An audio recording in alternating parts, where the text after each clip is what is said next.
Welcome to the Inner Space Project podcast, where we explore the full spectrum of emotions, from joy and love to sadness and fear, taking you on an inner space journey that challenges societal norms, encourages open dialogue, and raises awareness about all the parts of us, including the ones that may seem dark and mysterious.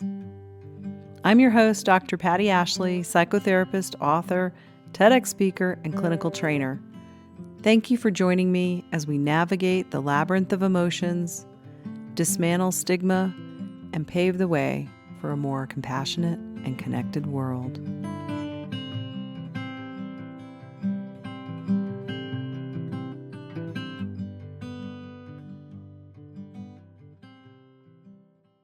Hi, everybody. Welcome to this episode of the Inner Space Project. I'm Dr. Patti Ashley here today, and I'm so excited. We're at the next beginnings episode. If you've watched the other ones or you know anything about what we're doing so far in the podcast, is I'm going through the lifespan of beginnings of life, middles of life, endings of life, and I'm rotating guests as we go along the way.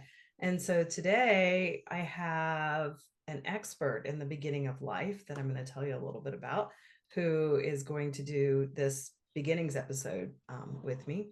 She obtained a PhD from the University of California in Berkeley in 1987 and worked with Mary Main and John Watson, and then went on to MacArthur postdoctoral fellowship with Robert and Emde at the University of Colorado School of Medicine. She was a full professor at Colorado State University up north from where we are right now in Fort Collins until 2022, and retired at that time after 26 years.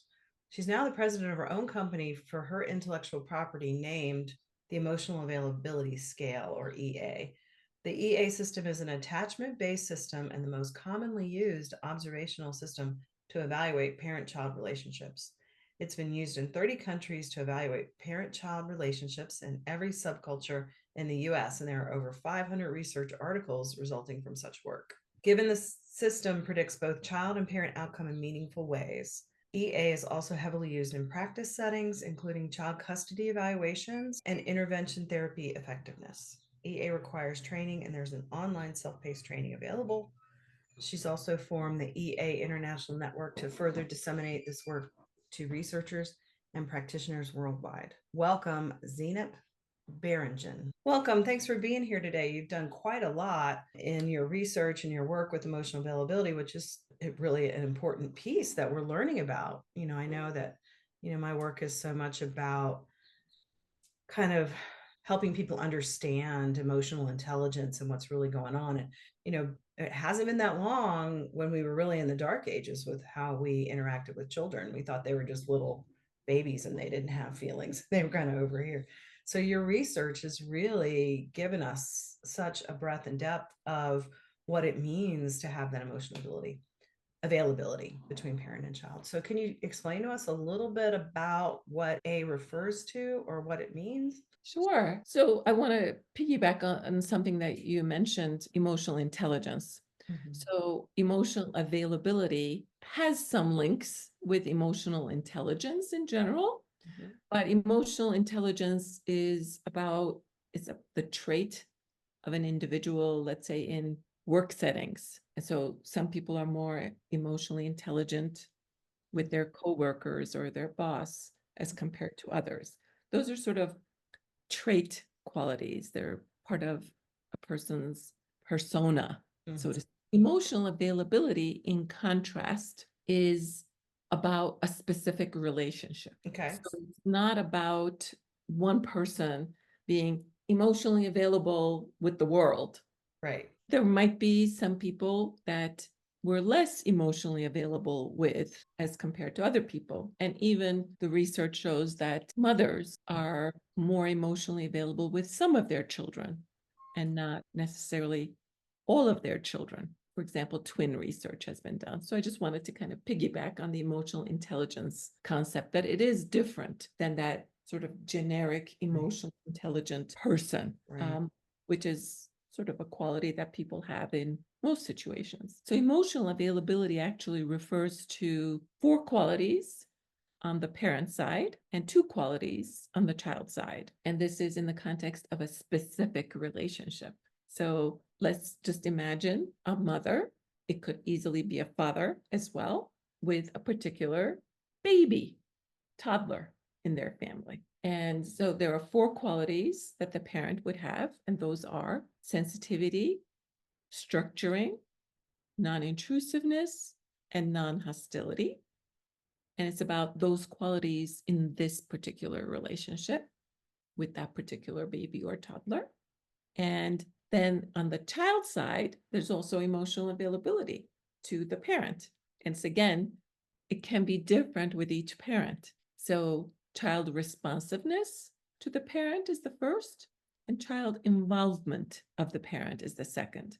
And those 6 concepts comprise emotional availability, or EA. EA is not putting people like a family into an artificial context. Mm-hmm. Catch them wherever they are. It I might love be in that. their living room. It might be at the park.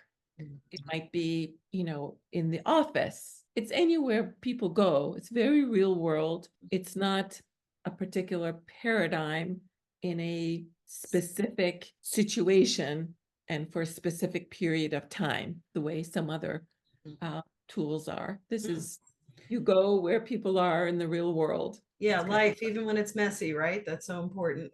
and that's the more messy, the better.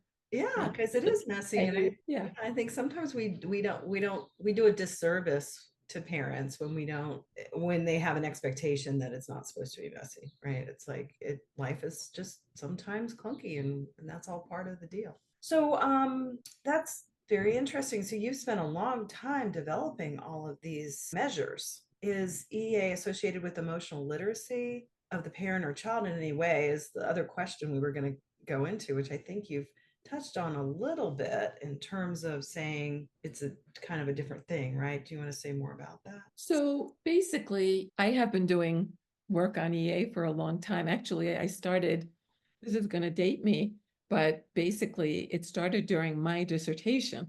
Mm, It was not called EA at mm, the time, but some of the scales were developed during my dissertation, 1987. okay. Um, and so these 4 different qualities, parental sensitivity refers to the parent's ability to read the child. And you have to read the child to be able to respond appropriately, Mhm, as well as the affective presence of the parent. A parent who has high sensitivity would need to be the kind of parent who is able to display affect that's genuine, authentic in interaction with the child. So that's one of the most important qualities of EA. Then the second is structuring. The parent needs to be able to, again, read the child and what the child is able to take in about the parent's structuring efforts. So if the parent is going, okay, now you put this cube here, now you put it here, now you put it, and it goes over the child's head, then the parent is not appropriately structuring because it's not aiming for just the right place that the child could benefit from. And that involves a lot of emotional reading of the child, as well as being able to be emotionally recruitable to the child. You have to make it fun. You have to make it interesting. So the child wants to learn from you. And then the third quality on the parent side is non-intrusiveness. In interactions, being a non-intrusive presence, non-interfering, non-intrusive presence is important. And figuring out those good ports of entry into an interaction. Say the child is playing on the floor, figuring out when it's a good time to enter that space is very much associated with reading of emotions, as well as being able to time your own interest and entry into that space. And then non-hostility is kind of a non-hostile, peaceful presence that you create between yourself and the child, as well as in your home. So it's not only about the space between parent and child. There might be another parent, or there might be other kids. There might be a different generation as well, a grandparent coming around. The home being a non-hostile, peace atmosphere is mhm, important. mhm. And that's a lot about being able to emotionally broker situations as well, not only your own and the child's, but in the household. On the child side, the child's responsiveness to the parent is about emotional connection, appropriate and positive emotional connection. If the child is wanting connection, but it's of an unhealthy emotional kind, for example, dependent or anxious, or it's detached and distant or dysregulated, it would be much lower. Mm-hmm. And then the child's involvement is the child's interest in engaging, bringing the parent into a relationship. Because if your kid responds to you like compliant, boom, always responding, that's not what we mean by child responsiveness. We mean kind of a healthy, happy affect where they are whole. They're not just robots. But also on the child involvement side, is your child showing initiative and bringing you into interaction, making you an audience to his play? Those are sort of all emotional things. What's the age of the children that you look at in these? Good question. It's a very good question. Right now, EA can be measured from pregnancy to almost 19 years of age. Oh, really? Yeah. I mean, it's been sort of expanded. The pregnancy part is a fairly recent, and it's only 2 of those 6 qualities. We look at sensitivity and non-hostility. But in terms of the system itself, it first started out 0 to 5 years and got expanded to 0 to 14 years of age, that middle childhood. And then now my own studies have gone up until 17 years of age. And some people in Europe are now pushing it to 19. Okay. The system is very, very research-based. Okay. Potentially you could use it for any age, but the research may not be there. But the research is there for pregnancy too. So I know this is kind of a big general question, but connect the dots for me with, there's a lot of talk today about attachment theory. And the last middle I did was with Christy Sears Thompson, who's a marriage and family therapist. And we were talking adult attachment in relationships. And so I know there's been so much around attachment. So again, I know it's a big, broad question, but it's a good one. It's a good question. In fact, because as I mentioned, I worked with Mary Main when I was at Cal. And who is Mary Main for our listeners? Mary Main was a student of Mary Ainsworth, who was one of the people who developed attachment theory. So John Bowlby and Mary Ainsworth, sort of the I'd like to be very accurate. John Bowlby is the developer of attachment theory. And Mary Ainsworth developed the measurement tool that really promoted attachment theory and created the empirical base for it. And I see emotional availability as a derivative of attachment. And so basically these 6 scales that I described. In addition, the system also involves an emotional attachment measure within the same system. So you have to make a decision when you look at a relationship, whether it's secure and emotionally available, whether it's emotionally unavailable, and if so, what kind.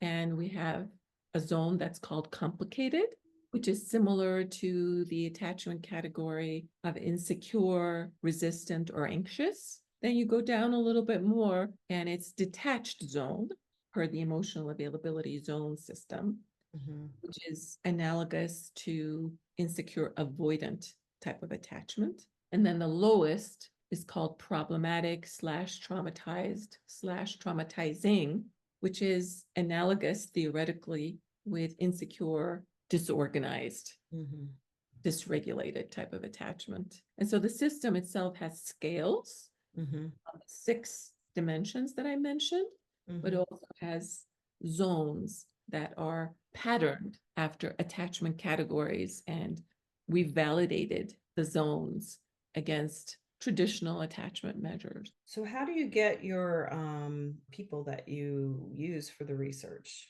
I retired from research in the past, recruited from the community. Okay. And people had to be willing to show up. So you develop a research Mm-hmm. project, and it goes through what we call IRB, a regulatory body. Basically, you call people up, sometimes cold, sometimes you place yourself in schools and they give you a table, Mm-hmm. which you could recruit.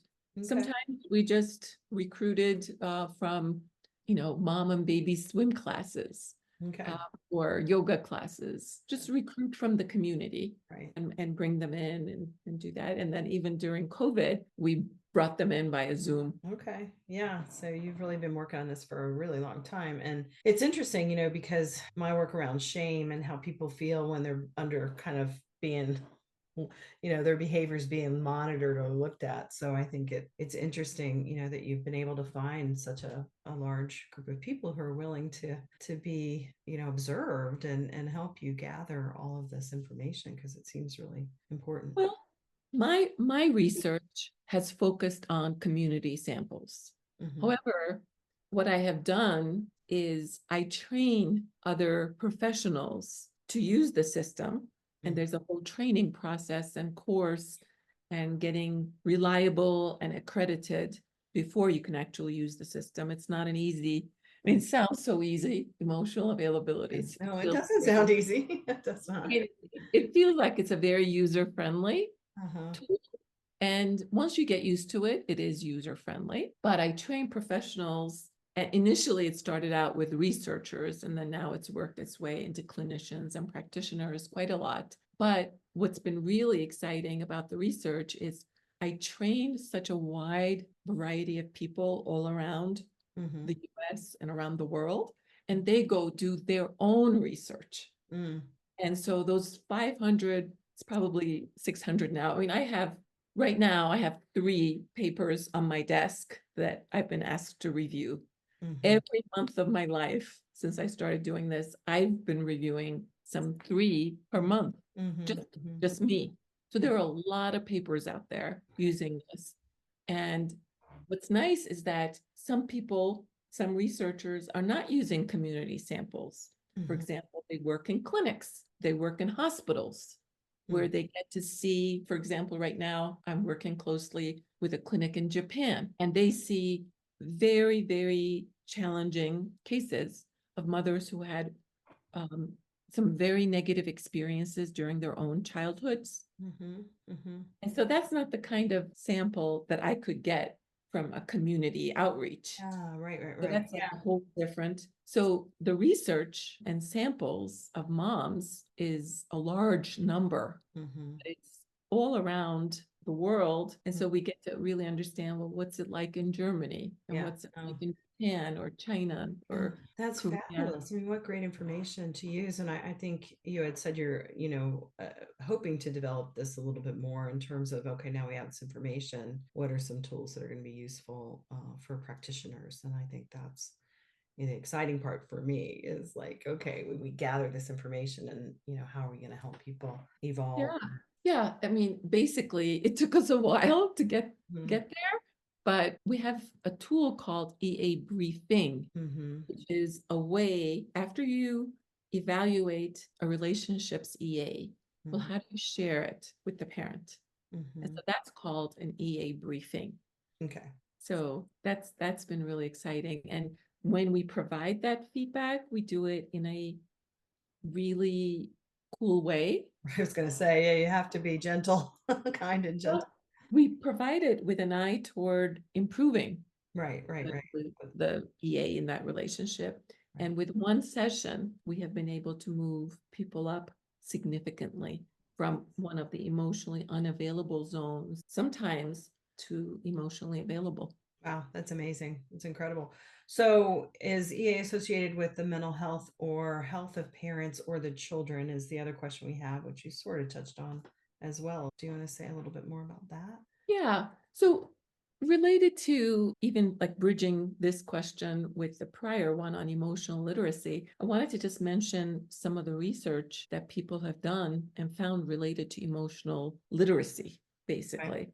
Okay. And so I'll just point out a few of them that have sort of stuck in my mind because it's so cool. One of them is on parental alexithymia. That is kind of a pencil and paper questionnaire on how easily a parent is able to detect the emotions of another person. And some people are really, really attuned to that. And some people are really low in that quality. And that's just a pencil and paper test. And that has been found to be related to observed EA with their child. And that's in a couple of different labs, one in Finland and then another one in Italy, actually. And so that's been kind of interesting. And another one on substance use disorder. EA has been used a lot with substance using mothers. And it's definitely associated with how they interact with their children. They're lower typically than non-substance using mothers. But in that population of substance use disorder, the moms who are scoring lower in alexithymia are scoring much lower in their EA. Can you tell our listeners what that means? I'm not going to try and say it. Alexithymia. Substance use disorder? Yeah. It's a disorder where people don't necessarily connect emotionally. I mean, is it a neurodivergent? What tell us a little bit about what that.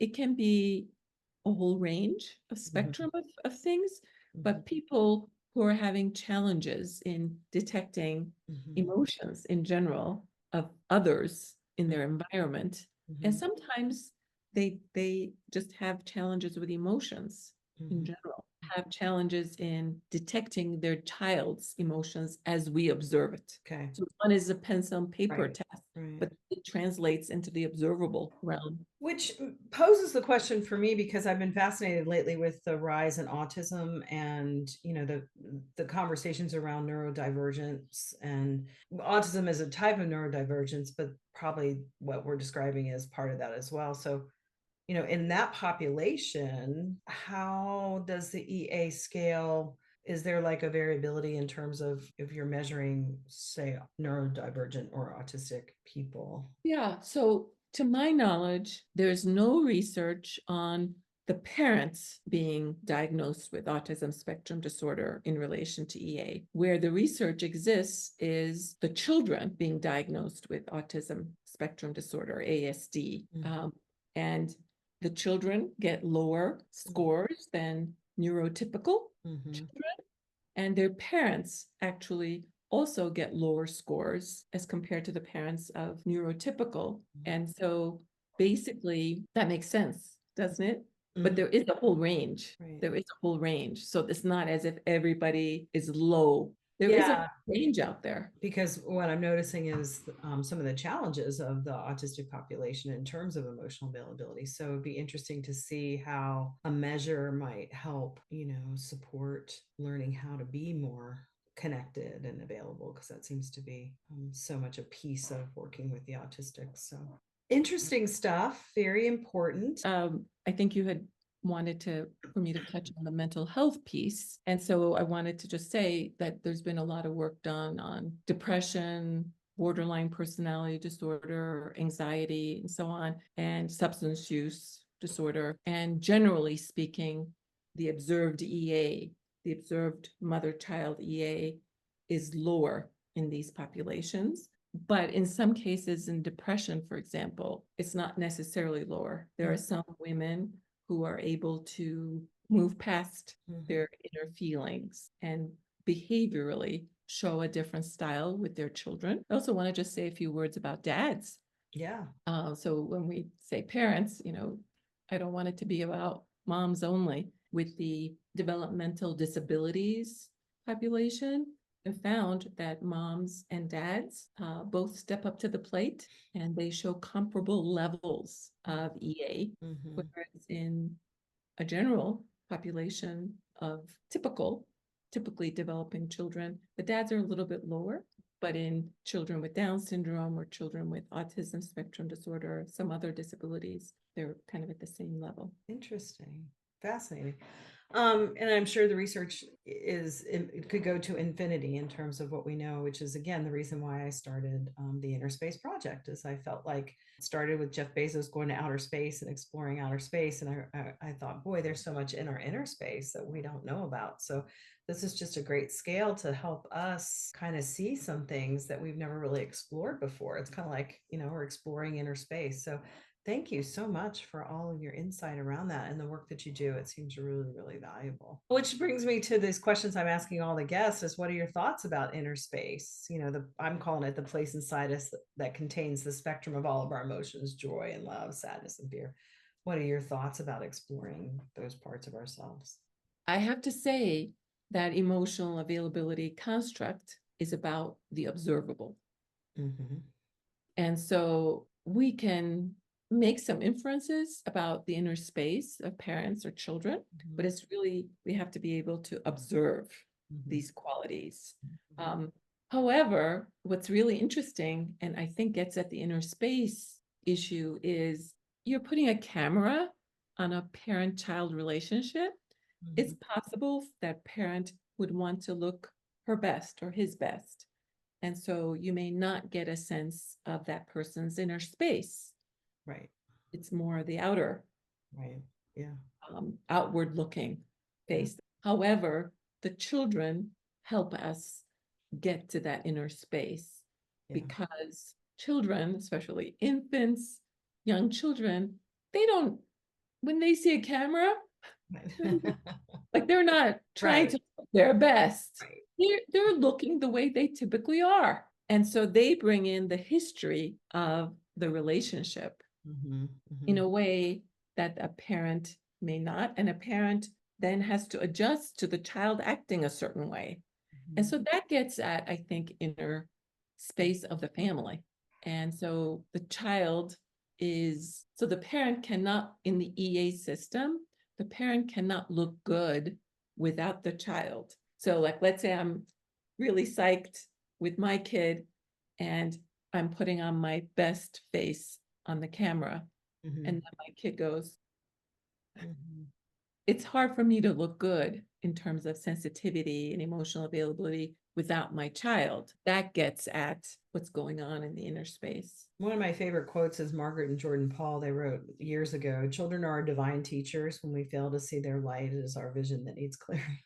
And I think that, children are so innocent and full of wonder and awe, and we can learn so much from them. So that's a really good point. I could see how they would bring more of the authentic pieces because they're kids. It's a very, and that's part of why parenting is such a humbling experience. Mm-hmm. Yeah. Because children change Mm-hmm. over time. And at some point in time, no parent is going to feel like they look good. Yeah. So it's also important to be gentle with ourselves and not to always like do self-blaming because parents are not perfect people. And the EA system is not about capturing, okay, that was perfect. Right. Good. Ooh, Yeah. and that was, no, that's so bad. And sometimes when I train people, initially people are looking for perfection and they're Right. saying, well, she's not doing this, this, and this. And what I remind is, does the kid mind? What do you see? Mm-hmm. It's about the relationship from within. Right. Yeah. How does this feel to the two people in that relationship? Your expert opinion doesn't really count. Right, right. Well, and there's so much of that perfectionism. That was my doctoral dissertation, the shadow of the two good mother archetype. And so I think that whole thing about the quote about parents can't look good without their children, and that expectation that we have to be perfect parents. And if our children are doing well, we must be doing a good job, and so what you're saying is it's not about any of that. It's about what we're learning, that's authentic availability, emotional availability, and what that looks like and these pieces related to it. And so I think that whole idea of debunking being the perfect parent is so important, that there is no perfect, that we're all kind of like we talked about at the beginning, it's all messy. And at some points, probably some of the best parents Mm-hmm. are being really hard on themselves Mm-hmm. because they can be empathic. Yeah. They can see things from the other the child's point of view. And so they get really tough on themselves. Yeah. But, parenting is about flexibility and it's being able to follow the child's lead as much as possible. Right. And there will be times when things are not working, but the most emotionally available parents are humble people. Yeah. And they try their best. Yeah. And that's all you can do. Yeah, I mean, none of us are perfect. That is, I think we're learning as we go. I say this is all brand new stuff. I mean, we didn't know this about human behavior until just, the past, 50 to 100 years. We're just learning. So parents have to be so kind and gentle in the process of along the way. I can't help but just throw in kind of the new discussions around social media and the internet. So you could be a very emotionally available parent. And if by some chance your child gets into a lot of investment and even addiction into social media, that could affect the emotional availability of your relationship. We didn't know about that before. Right. And it's just about the emotionally available parent just tries to learn and do the best they can. But there will be forces and people in your child's life that, that were not there before. Which kind of relates to the next question is how do you think raising mental health awareness impacts individuals and community when we're really looking at our mental health without the stigma, but just this is who we are. Yeah, I mean, basically, emotional availability is about being accepting of a range of emotions in yourself and in your kid. And so if there are possible mental health issues going on, being aware of it is better than not being aware and trying to work on it. So is there a last takeaway you have for our listeners around fostering emotional, I'm going to say literacy and agency, even though I know you're talking about emotional availability, which is a little different, but any last tool or tip or thought you want to leave us with? I mean, I think the term just like any term, the emotional availability term can seem as if it's about this connection and like this beautiful and perfect connection that you have. But really, what's important about emotional availability and a takeaway from early years to beyond is about seeing your kid as an individual separate from you. And so it's not just about we're connecting and we're connecting and we're going to be perfect in, those attachments, but a secure attachment and emotional availability is about connection. And it's also about giving your kids space. I love that. Themselves. So important, right? Because it's hard. I think I think the scales kind of swung from being not available with the authoritarian, do as I say, punitive old parenting stuff to this permissive being, that they called it attachment parenting. I don't know if they're still doing it, where I felt like that's kind of more overindulgent parenting, but well, now one of my students actually brought to my attention gentle parenting. So emotional availability is not those things. The attachment paradigm and those are not research-based qualities, and emotional availability is really about a healthy connection, and it's a mix of connection and space.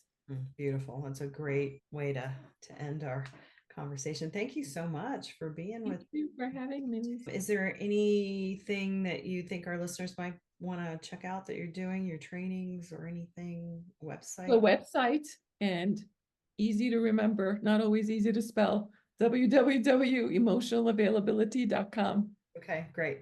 And we'll put that in the, in the info in the podcast. But thank you again for your time and all your hard work through the years. It's just, giving us this breadth of information, which is so important for us to understand our inner space. So, and hopefully one day assessment to telling parents about their EA and helping them move up a notch. There'll be people in their community, therapists and practitioners, to train parents, like to do groups. So I hope that we can evolve into that. It looks like that's where you're going. So that's very exciting. So thanks again for being with me, and we'll see ya. See ya. Maybe maybe we'll have you back, talk about it a little bit more, but we'll stay in Thank you. touch. Okay, take care. Bye-bye.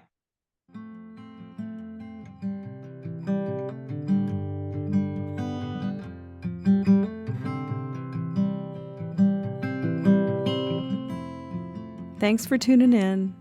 I hope you enjoyed this inner space journey, and we'll come back again for the upcoming episodes. For more information about the Inner Space Project and all the other offerings I have for you, please visit my website, www.pattiashley.com, PattiAshley. Thanks again, and I'll see you real soon.